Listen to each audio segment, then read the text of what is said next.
I'm Steve Morgan, founder of Cybersecurity Ventures and editor-in-chief at Cybercrime magazine. I'm here today with Ian Anthony Baxter, Chief Information Security Officer, UK at Bank of Ireland.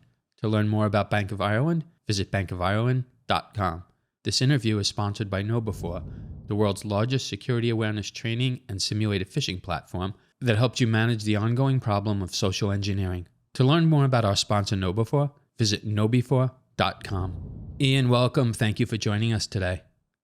Thank you. Thank you for having me. Ian, Cybersecurity Ventures recently published the top 5 cybersecurity facts, figures, predictions, and statistics for the next 5 years, and we'd like to get your take on them. Before we do that, tell our audience about yourself and your position at Bank of Ireland. Sure. 25 years in technology/financial services. I've worked all around the world. I've been very fortunate, spent a lot of time in Asia Pac, France, Germany, a little bit in the US too, and across the UK and several different organizations I've worked for. So mainly technology.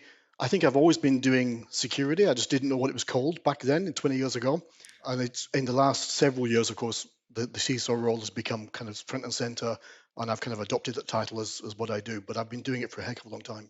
Well, we're here for a global view that's going to be very helpful. Let's jump right in. For the first statistic, if it was measured as a country, then cybercrime, which is predicted to inflict damages totaling $6 trillion, and that's in US dollars globally, in 2021, and that's growing. We're up to about $7 trillion this year in 2022. It would be the world's third largest economy behind the US and China. Cybersecurity Ventures expect this to continue growing 15% year over year for the next 5 years. We're looking at $10.5 trillion US dollars annually by 2025. And if we set the statistics aside, it's fair to say we're looking at a lot of damage. These are very big numbers. Looking at this from your part of the world, are these figures, in your opinion, inflated? How bad is cybercrime? I think from my perspective, I would say they are inflated. We've had cybercrime for a heck of a long time. Again, maybe we weren't classifying it as such. And the work I do, I look at cybercrime, which it covers resilience. So resilience is part of our cybercrime agenda. And a lot of that comes down to legacy challenges or technical debt from 10, 15 years ago, which is causing resilience failures now, and which often or sometimes does support the activities of the criminals.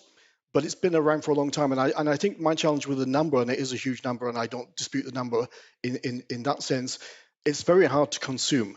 I don't know who to give that number to as a call to action, because it's not any one organization or any one country, and I think the danger is when we start to use these hyper numbers, people struggle to engage with that.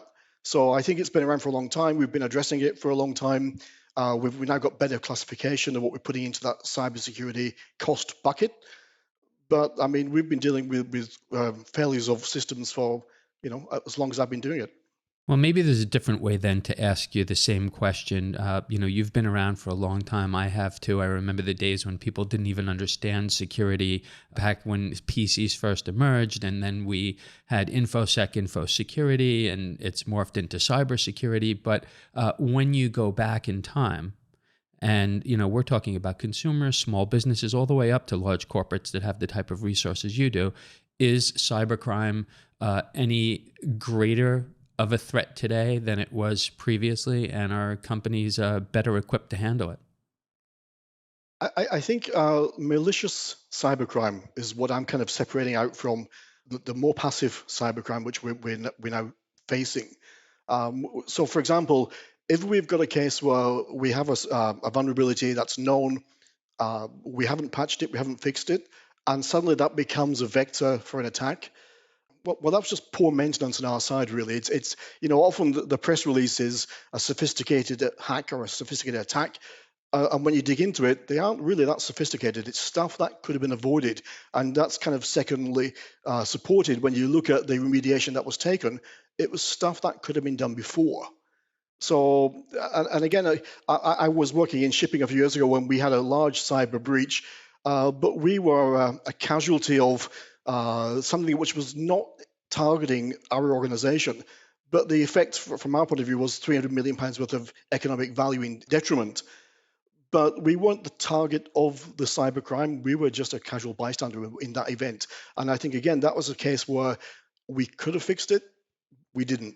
So in my head, I'm learning to, and I'm starting to be more and more specific when we're talking about active cybercrime, where we were being targeted by another organization, is a little bit different than the run-of-the-mill when you're inheriting viruses or malware, which again is eminently kind of manageable, but we're struggling to manage it currently, which is a little bit different, I think. In a lot of cases, we weren't the original target.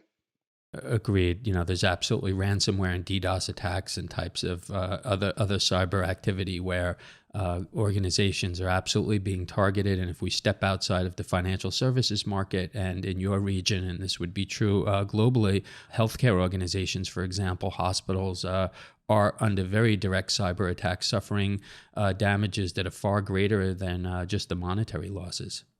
Yeah, and we've seen it with some of the activities coming from other parts of Europe now, where we've got challenges on our infrastructure, our critical national infrastructure. We've got challenges on our water supply currently that are, again, those firms are coming under cyber attacks very directly. And we can kind of tenuously link that back to things like Ukraine and some of the actors in Russia, which are starting to target those. And for the UK especially, healthcare has come under significant pressure over the last few years, and it continues to be so. So I think when you've got a government actor that is working very differently, they're looking for those pinch points, those points of weakness, and accentuating them as part of a much bigger geopolitical kind of play, rather than the types of cyber which you or I might deal with on a day-to-day basis. So here in the U.S., our government has put out figures, and these have been corroborated by numerous organizations. We have a shortfall of somewhere in the neighborhood of 700,000 to 800,000 cybersecurity workers. Now, that would be true if we couldn't fill all of the positions. They are open. Certainly, there can be other reasons for why those positions aren't filled. But needless to say, we have a real labor crunch here in the U.S. What is it like in the UK? And more broadly in Europe, are you having the same challenges around recruiting and retaining talent? Yes, absolutely. So recruiting is hard, retaining is even harder. I've done work where we've trained people up internally, brought them to a great level, great skill set, and then off they go because they can, and the market is very active right now. I think we're kind of starting to realize we'll never fill all those vacancies potentially, and we're looking at a lot more towards things like automation, where we can use the next generation of technologies and automate a lot of the things we do, so we don't need to kind of fill all those heads, because I think that is a endless task that we'll never get to the end of painting that bridge.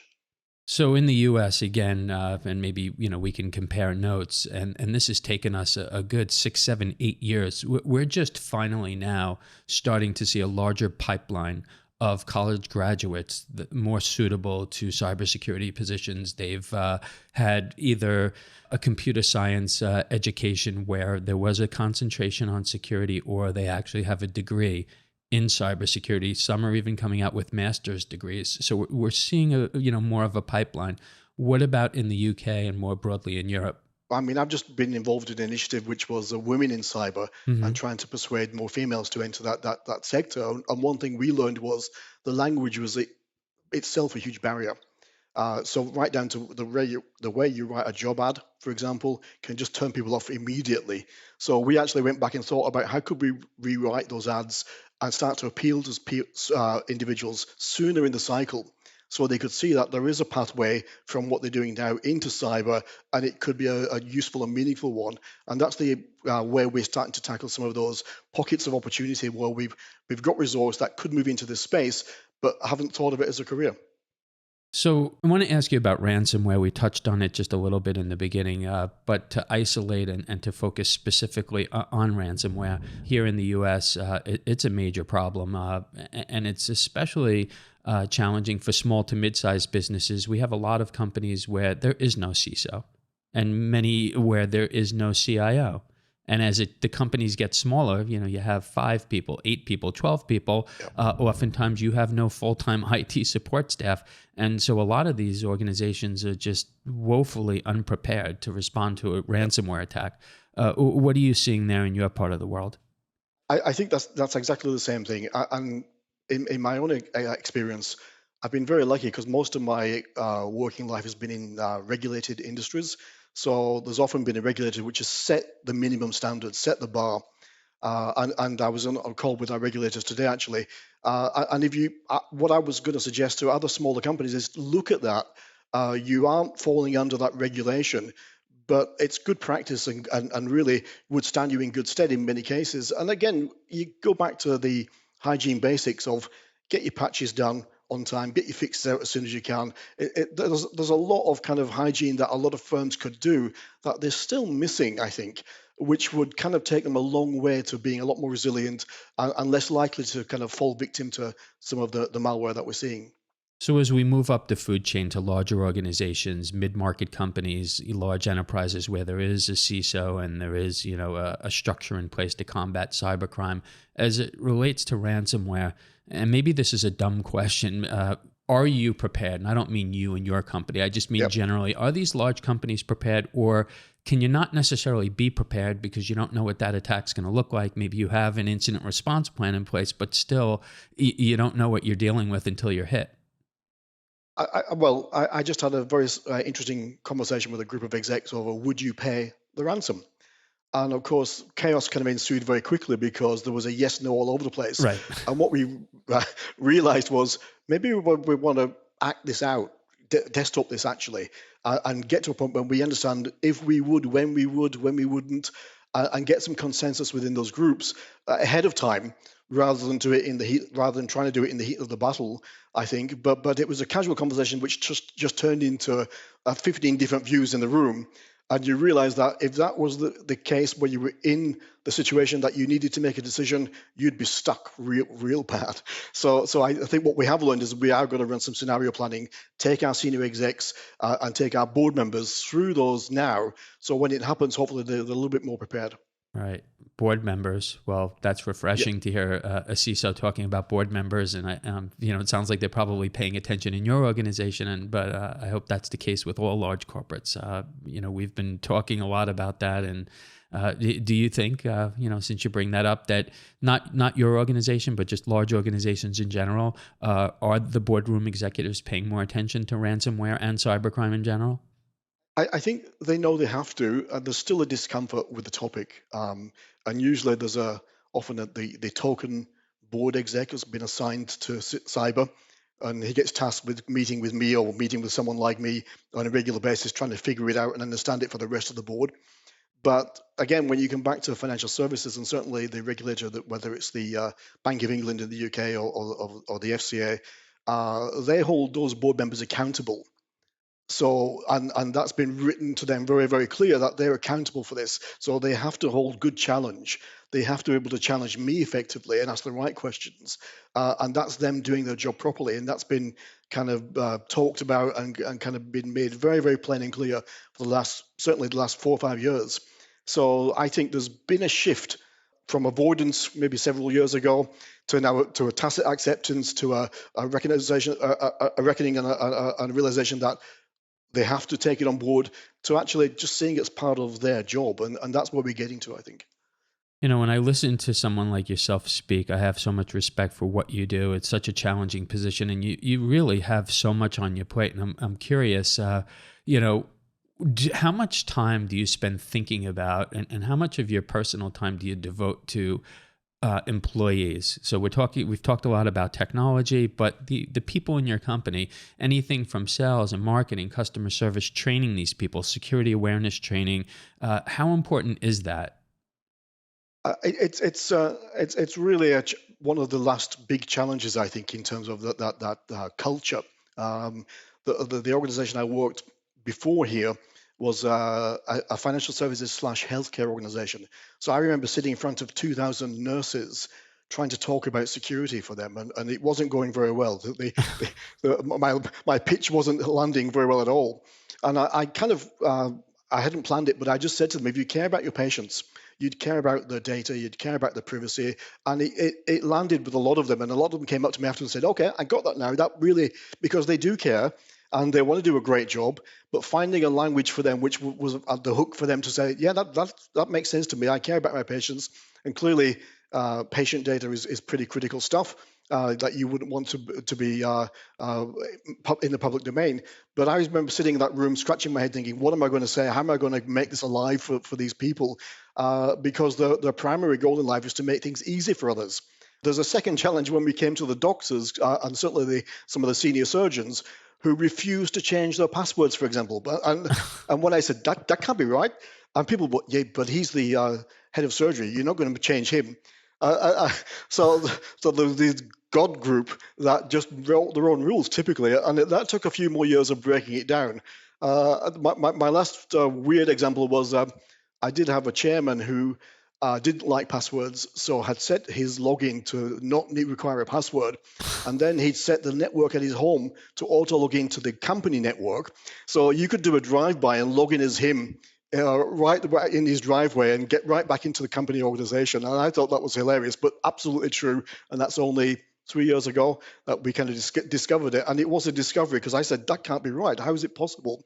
In the investigation, we figured out that some years ago it had been set up that way because that's the way he liked it, and no one said no to him back then. And it was like a complete auto pass through all the way back onto the corporate network, which was amazing. Wouldn't happen now.